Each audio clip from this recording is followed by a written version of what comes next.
Yes, guys, what's going on? Welcome to AdamMcKola TV. This is United Daily Live in your usual slot of 10:30 p.m. UK time. Welcome to the show. That is, of course, if you're watching us live. If you're not watching us live and you're watching us after we have been live, then thank you for joining us anyway, as I know loads of you guys do.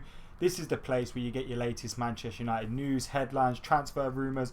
On the day when Manchester United officially announced the signing of Donny van de Beek on a £36 million deal, potentially rising to £40 million. An absolute bargain for Manchester United. They bring Donny van de Beek in to the club, and we reacted to that earlier on AdamMcKola TV. So once we're done here, if you want to check out any reaction to that signing, you can of course head over to that video as soon as we're done here. And there's also another video that we've done as well, where we look at the various positions that Donny van de Beek could play for Manchester United and the various formations that we could play with him in the team. We will have a few of his quotes from the interview that's just come out as well in this United Daily Live, because of course this is the place where you get all the latest United news, and that is latest United news.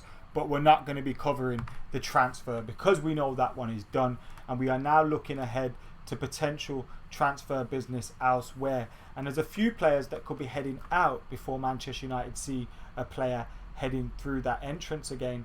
Sergio Romero's linked with a move. Chris Smalling's linked with a move. Phil Jones is linked with a move. Marcus Rojo. A whole host of players are linked with moves from Manchester United. But it looks like Sergio Romero and Chris Smalling's moves away from Manchester United, Smalling to Roma and Sergio Romero potentially to Aston Villa, could be edging closer, and Manchester United could recruit up to £30 million combined between both of those deals. So we'll be looking at the headlines surrounding both of those players and seeing whether those deals are about to happen or not.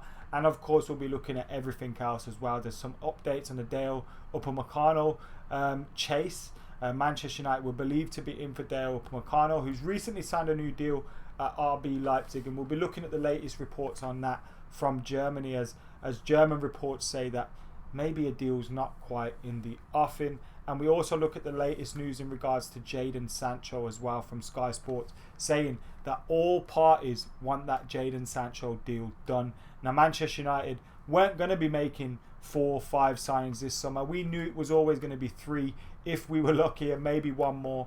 And Manchester United were looking at Jadon Sancho being that key signing for this summer. Now we've already got the midfielder in that Ole Gunnar Solskjaer wanted. We're linked with a right winger, i.e. Jadon Sancho, and we're linked with a centre half. So we got very few more deals to do in terms of bringing players in. We just know we've got to get a few players out of the door as well to make way for some of those signings, and maybe the sales of Chris Smalling, the sale of Sergio Romero, potential sale of Phil Jones and Marcus Rojo will make way for that centre half. But we're looking at all of that straight after we've got stuck into the on this day, as we always have, and it's the 2nd of September today. Just double checking, it is the 2nd of September today, and we've got 2 on this days actually. The first one is Monday the 2nd of September 1907, so we're going all the way back 113 years ago, and Manchester United kick off the season, which leads to their first title by crushing Aston Villa 4-0 away.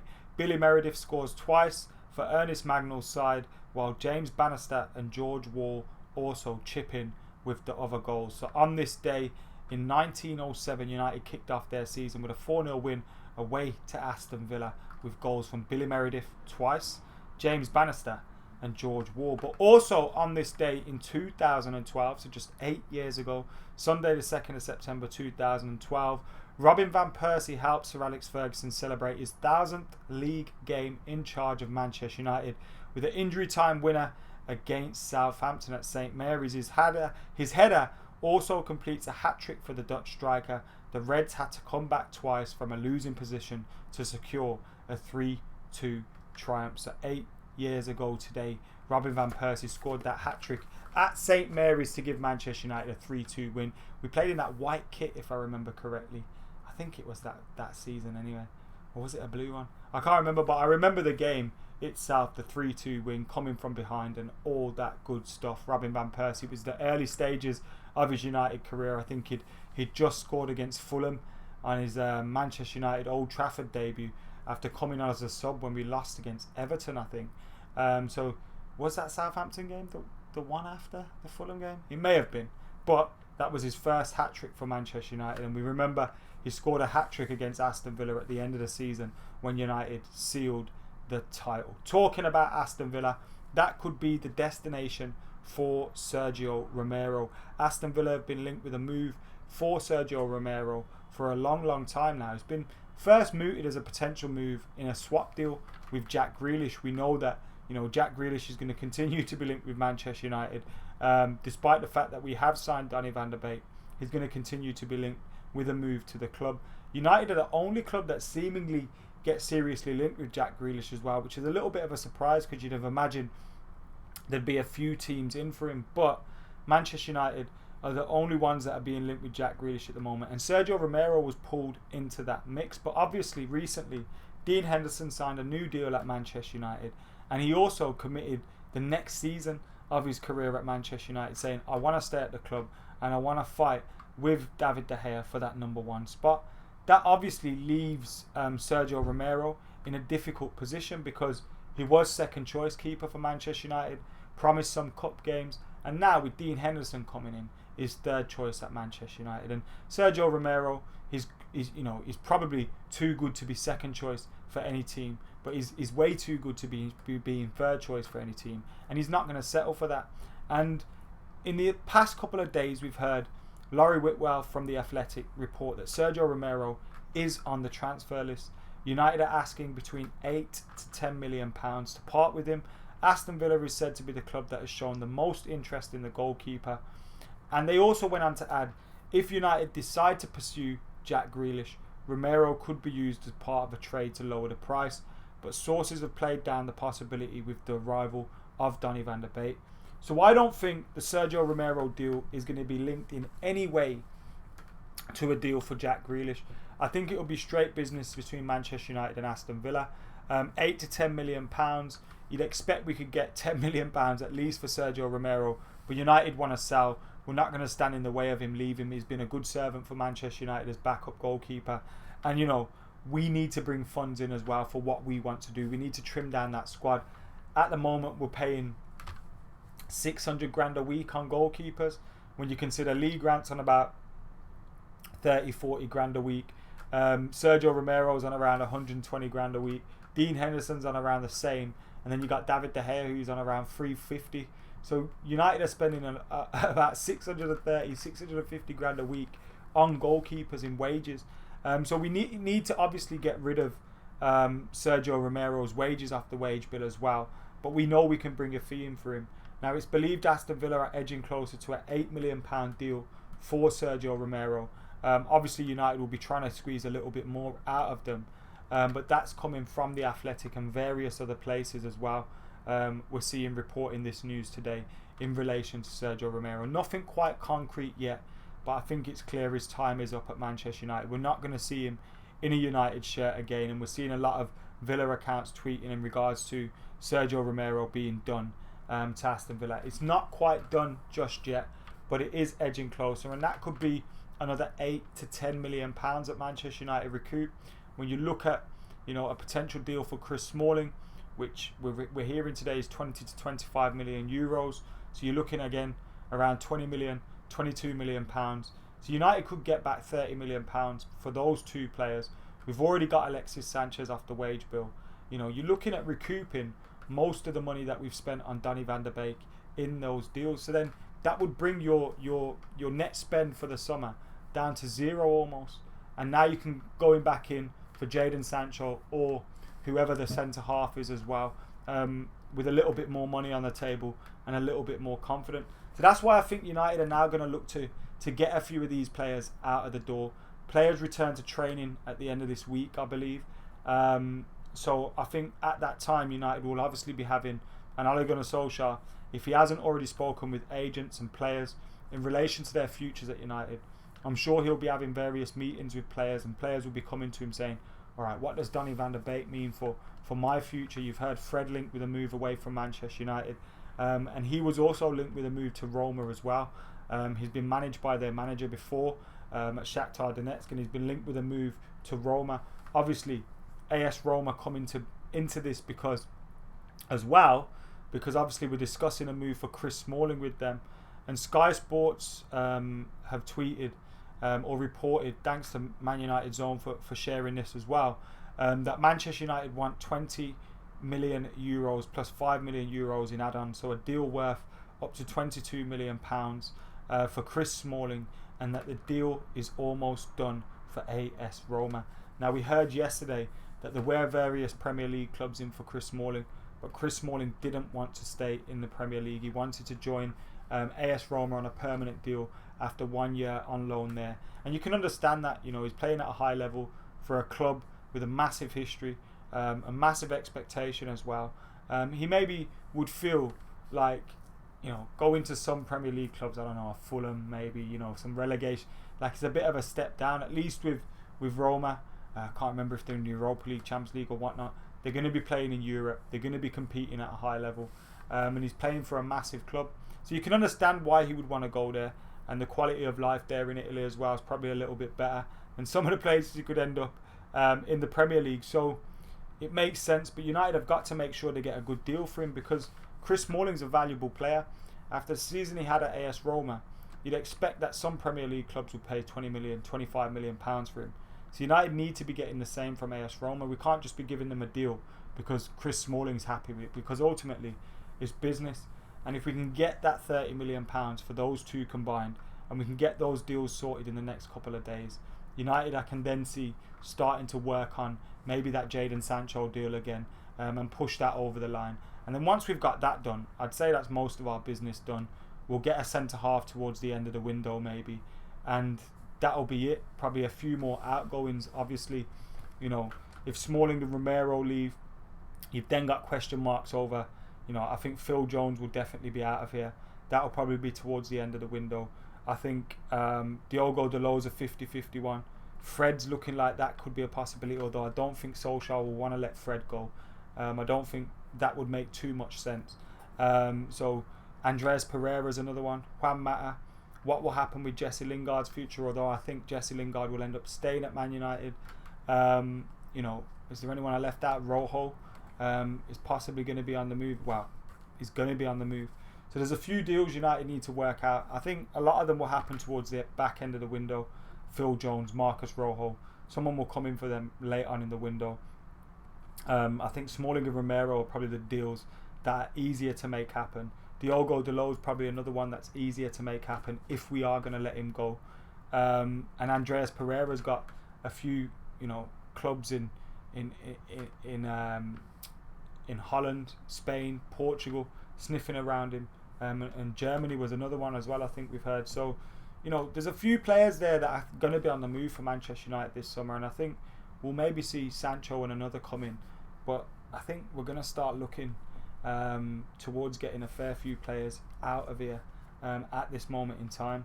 That's definitely the way it feels like going at the moment. But this Chris Smalling deal is almost done according to Sky Sport, and obviously we hear from various reports as well that Manchester United want 8 to 10 million pounds for Sergio Romero, and he's been hotly linked with a move to Aston Villa. So that one could be popping off very, very soon. Let us know your thoughts on all of that as well. Donny van der Beek has joined the club, and he's been speaking with MUTV and all those kind of things for the first time, and we've got a few quotes from Donny van der Beek and also from the Dutch press as well. Thank you to Man United Zone. And they say from Donny van der Beek, I asked myself, will such an opportunity ever arrive again when the move to Real Madrid did not happen? But then there was Manchester United, a dream club for me, a fantastic club in the strongest league in the world.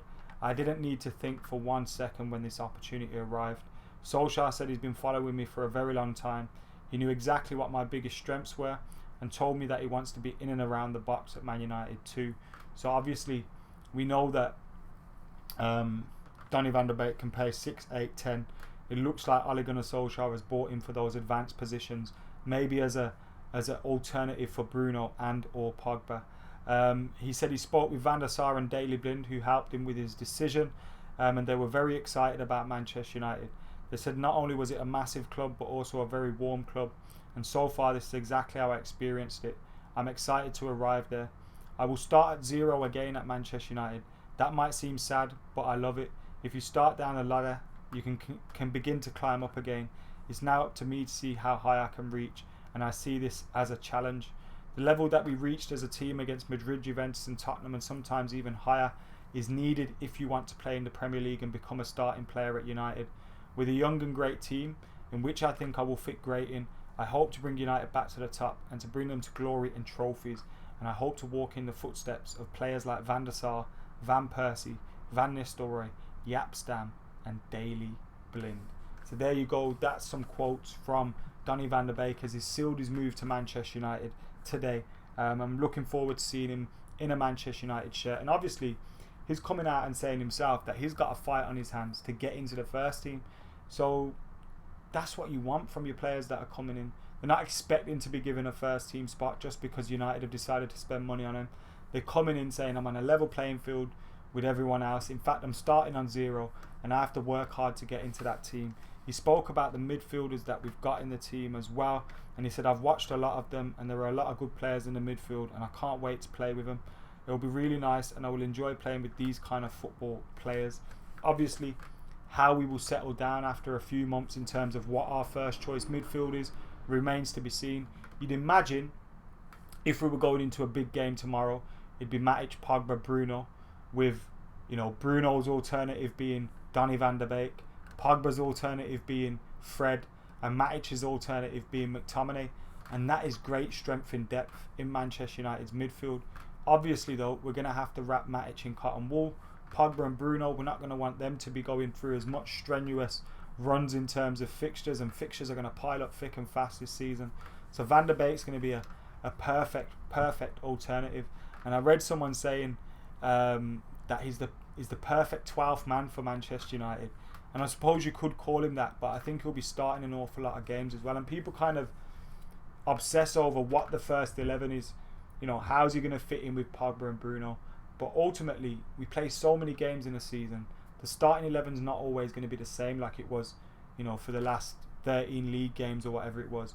And we're going to have strength in depth. It's why we were crying out for Jack Grealish, Jadon Sancho. So when people were saying, Mason Greenwood's playing great on the right, we still need Jadon Sancho. We need to get that strength in depth, and we need to have quality in all areas and quality coming off the bench. It was clear Ollie didn't trust his bench towards the back end of the season, and he wasn't really making any changes. And if you've got someone like Donny van der Beek that's starting or coming in, and that's enabling you to push, Matic or a Fred to a squad role, or being able to rest Pogba or Bruno every now and then, it's a great option to have. Looking forward to him coming in and battling with that. You look at Dean Henderson coming in now, and there's a few quotes from Dean Henderson as well. And he said to the Telegraph, with Man United, David De Gea has obviously been a great goalkeeper for many years. He's been phenomenal, and I aspire to be and have a career like him at the club. I'll be going back in first day of pre-season, working my socks off to get in a starting lineup, because that's something I've always wanted. I'm close now, so I'm not going to give up. I'm going to put the pressure on. I respect David. He's been a phenomenal servant for the football club, and if not one of the best in recent years. It's down to me. I know what challenges are going to be ahead, and I'm well up for it. I don't think I want to be not playing after coming off a good season with momentum. It wouldn't be clever for me to sit around and not play football. I don't think it would help anyone. So Dean Henderson's another player that's clearly up for the fight. And when you're bringing the likes of Dean Henderson, Donny van der Beek into that squad, it's providing a healthy competition to the team. We saw how Martial reacted to Odion Ighalo coming in. The form that Pogba and Bruno have been showing. Like, these great players want to play with other great players, and when you do have more great players around you, it's obviously going to mean you have to fight even more for your spot, and whoever comes out on top will be better for it. But like, even there, Dean Henderson laying down the gauntlet to David De Gea, Donny van der Beek coming in, laying down the gauntlet to Pogba and Bruno, saying, don't get too comfortable because I want to play in this team and I want to take your lot spots as well. So great position for Man United to be in, but we still need a few more signings this transfer window. We need to get Jadon Sancho wrapped up, and we need to get a centre-half brought in as well. And then anything else on top of that, I think, is a bonus. Now, Sky Sports have been talking again. Now, I know Sky Sports aren't very reliable, but they have been talking about the Jadon Sancho transfer again. And there are reports that all parties want this deal to happen. All parties, that means Borussia Dortmund, Manchester United, and Jadon Sancho, they all want this deal to happen. And that's obviously positive to hear for a Manchester United fan. And that came from, not from Sky Sports, from Jamie Jackson, and they say all three parties want the Jadon Sancho deal to happen. And this is a very good chance that there is a very good chance that it will happen. So this is what we're hearing from Jamie Jackson in relation to the Jadon Sancho deal. Now, obviously, we all want it to happen, but it does feel like this one is going to drag and drag and drag. So we could be here for a little bit longer. That's why I'm really relieved United have opted to move quickly, get Donny van der Beek in, get another one of our signings done. So we're not getting caught out late into the transfer window because we've dilly-dallied on Jadon Sancho and we've only got that one deal done and it's taken the whole transfer window. So good to see that happen. But like I say, I think we're going to start to see outgoings now. Romero to Aston Villa potentially. Chris Smalling to Roma is going to get wrapped up soon. And we're hearing that consistently in the press at the moment. The move in regards to Dayot Upamecano in Germany has been brushed off a little bit. Bild have reported that, and Christian Falk are reporting that no deal has happened between Manchester United and Upamecano, and it's unlikely any deal will happen between Manchester United and Leipzig for Dayot Upamecano. And you'd expect that, especially given that he's just signed a new deal. Now, when the Upamecano reports initially came out, they were that United were prepared to wait until the end of the transfer window to make this deal happen. Now, we've seen James Cooper saying, I don't think Dayot Upamecano will be coming to United. And it's being reported widely. Fabrizio Romano saying United like Dayot Upamecano, but Leipzig do not need to sell him. They've just sold Timo Werner and they don't expect any move for him. So RB Leipzig are in a strong position when it comes to Dayot Upamecano. Yes, he does have that release clause which triggers at the end of the next season. But they're confident in the knowledge that he's just signed a new deal. They don't need the money. They've just sold a key player, and they probably, have budgeted and set aside in the knowledge that they're going to sell Dayot Upamecano next summer. So why even rush to let him go now? But as we've heard, United are prepared to wait until the end of the season. The end of the transfer window. If necessary to get Dayot Upamecano.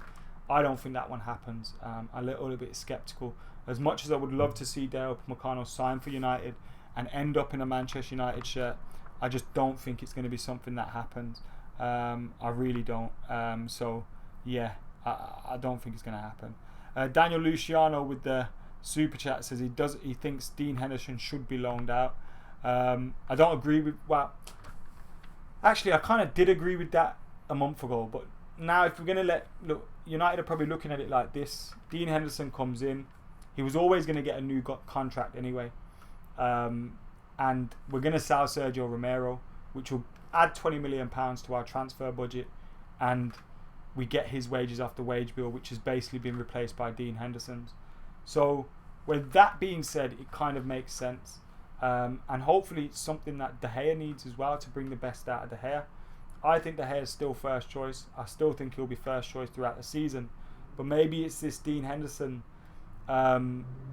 being his second man, being his second choice goalkeeper that pushes him onto the David De Gea that won back-to-back player of the years. Because one thing, for as good as Sergio Romero was as a number two, one thing was that he was always comfortable as a number two.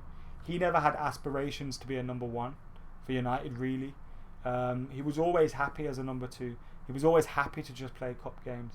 Whereas you look at Dean Henderson, he's not just happy to be playing in cup games. He wants to be playing for Man United week in, week out. And that's going to force David De Gea a response from him, either a positive one or a negative one. So ultimately, it may be kind of speeding up what De Gea's. If De Gea reacts negatively to this, he may be speeding up the end of David De Gea. But ultimately, you have to put that pressure on because it's for the best for Manchester United ultimately as well.